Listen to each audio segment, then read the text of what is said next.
لیکن سیدوں کو بھی خیال رکھنا چاہیے۔ شاہ صاحب میرے دو جاننے والے بزرگ تھے، سادات تھے، انجینئر تھے، اربوں روپے کے مالک، بڑے بزنس ہیں اب بھی ان کے۔ میرے ساتھ ان کا کوئی تعلق بن گیا، وہ دونوں نقشبندی پیر تھے، لکھنؤ کے تھے۔ اسلام آباد میں F10 میں ان کے بڑے رہائش وغیرہ بڑا۔ وہ گزرتے گزرتے برہما ایک مسجد میں انہوں نے جمعہ پڑھا، تو جاتے ہوئے مجھے ملے اور کہا السلام علیکم۔ وعلیکم السلام۔ میرا نمبر لے لیا، پھر رابطہ ہوا۔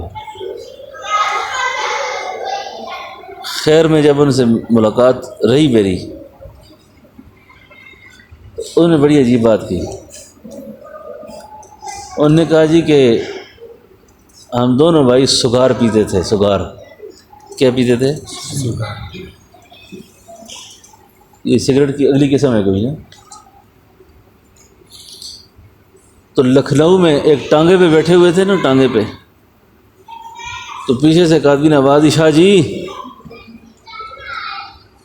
تو میرے دونوں بھائیوں کو سگار لگا ہوا تھا۔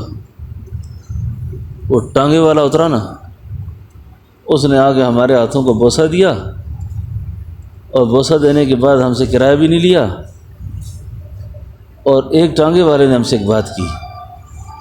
تو اس نے کہا بات سنو، میں عام غریب گناہگار مسلمان ہوں، ہندوؤں کے ملک میں رہ کے میں اللہ کے نبی کی سنت کے خلاف کوئی کام نہیں کرتا۔ ہندوؤں کے ملک میں رہ کے میں سگار نہیں پیتا، سگریٹ نہیں پیتا، حقہ نہیں پیتا، کوئی ایسا کام نہیں کرتا، تاکہ اللہ کے نبی میری وجہ سے قیامت والے دن پریشان نہ ہو۔ اور تم آل رسول ہو کے، سید ہو کے، تمہیں شرم نہیں آتی؟ تم نانا کے طریقے کے خلاف چلتے ہو۔ اوہو، کہتے ہیں جی کہ بس ایسی بات لگی، اس دن کہتے ہیں میں نے اکٹھے 100 سگار پیے۔ آج آخری دن ہے، آج کیا ہے؟ آخری دن ہے۔